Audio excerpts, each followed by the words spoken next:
Hey everyone, thanks for joining me today. I am Terry Jakimiak of Roll for Perception, and lately I've been spending a lot of time thinking about and looking into what I call aftermath games. You know the feeling. You finish a 3-year D&D or Pathfinder 2e campaign. Your character is level 20. You've basically become a god, and then the book closes. Now, truthfully, I know a lot of games don't quite get there, but those of you that have gotten to the end, you know there's this weird post-campaign depression where you wonder what that person does with the rest of their life. Well, that's how I found Stewpot, Tales from a Fantasy Tavern by Takuma Okada. I wanted to share it with you because it's one of the most human games I've ever read. It doesn't care about your armor class or your DPS. It cares about whether or not you can handle a rush of hungry halflings on a Tuesday night.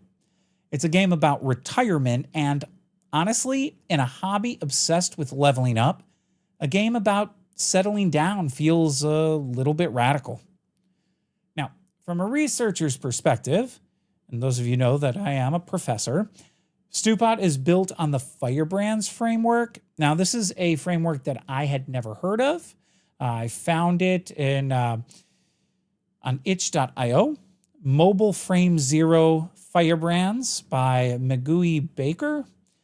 It's kind of that same DNA. And instead of one big rule book you have to memorize, the game is a collection of mini games. It's essentially a box of chocolates for role players. The premise is simple.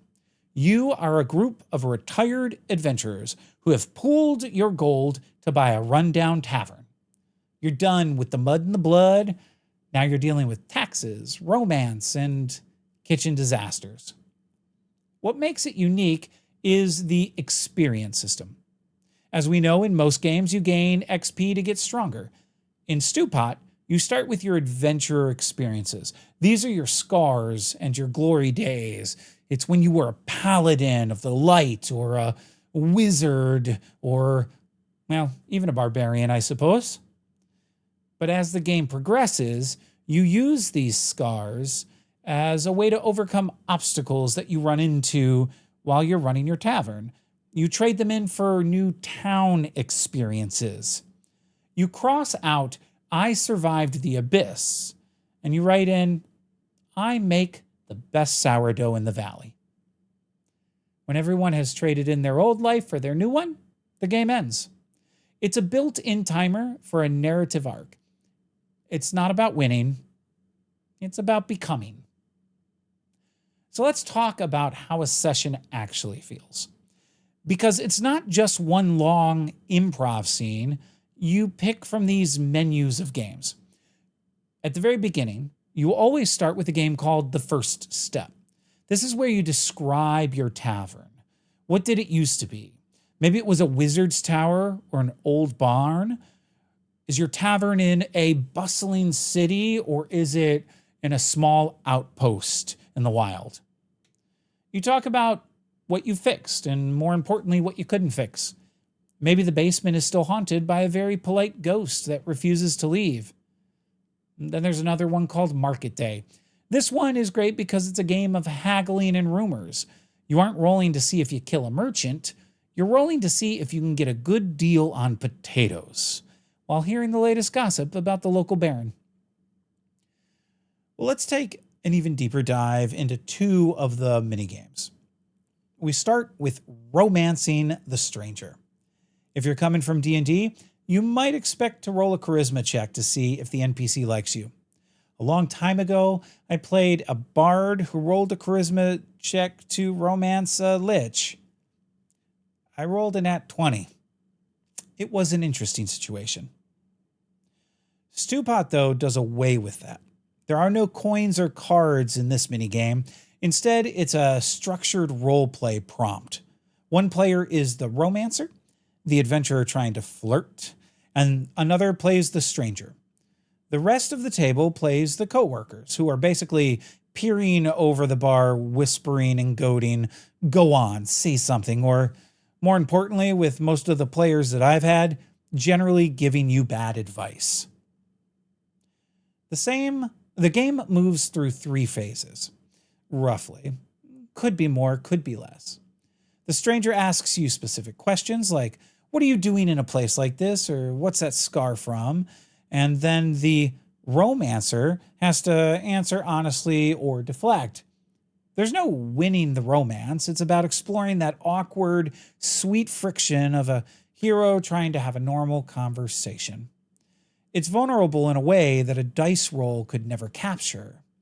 At the end, both the stranger and the romancer have to decide, well, anything going to happen after that, or are they off on their merry ways? On the flip side, you have Sliced, which does have a more mechanical system involved. This one uses a deck of cards and dice. It's a high-pressure cooking game where you're trying to use monster ingredients. You draw cards to determine the ingredients and flavors you're working with. Maybe you're dealing with a hard ingredient like dragon scale, or a fragile one like a fairy wing.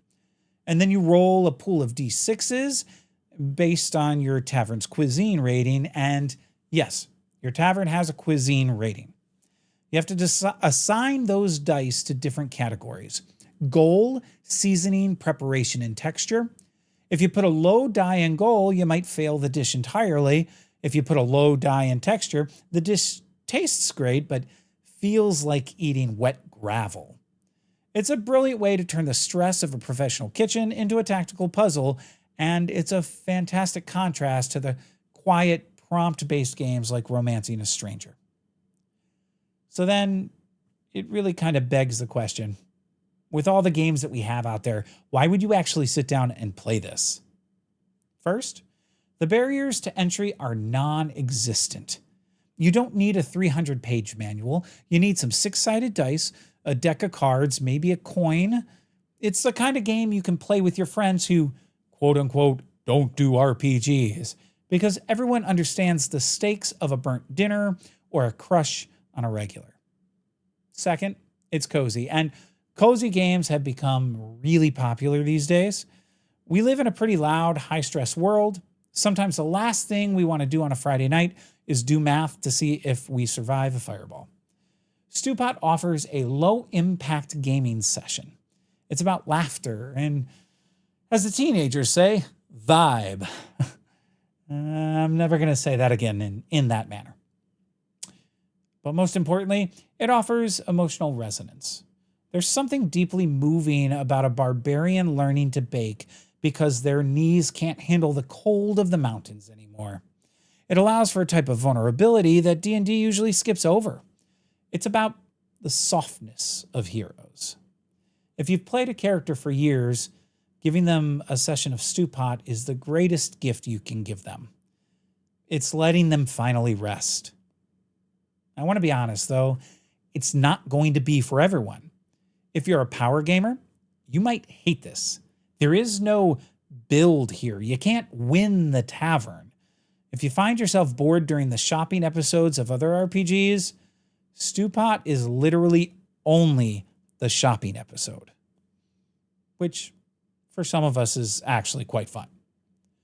It also requires a lot of narrative heavy lifting.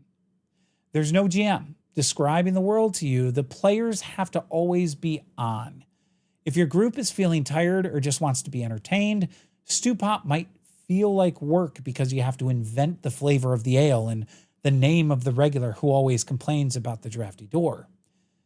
And finally, it's finite. This isn't a game you're going to play for years. It's a game you play for 3 to 5 sessions. It's a beautiful, short-lived thing. For some people, that lack of long-term progression makes it feel like a side dish rather than a main course. At the end of the day, Stewpot is a love letter to the characters we play. It treats them like people rather than just stat blocks. It's a reminder that the most interesting part of a hero isn't the sword they carry, but the reasons they finally decided to hang it up over the hearth. If you've got a retired character sitting in a folder somewhere, or if you just want a night of cozy storytelling with some tea and good friends, give this one a look. It's a special little game. Anyway, that's what's been on my mind.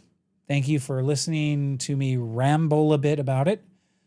I'd like to hear if you've ever tried a slice of life game, or if you prefer the epic tales. And if you like this video, or any of the videos that we do here on Roll for Perception, I ask that you hit like and subscribe. You know, I like doing them. I like talking about TTRPGs that are not D&D or Pathfinder 2e. I like sharing my passion for random roleplay games. Anyways, that's it for now. I look forward to seeing you in the next one.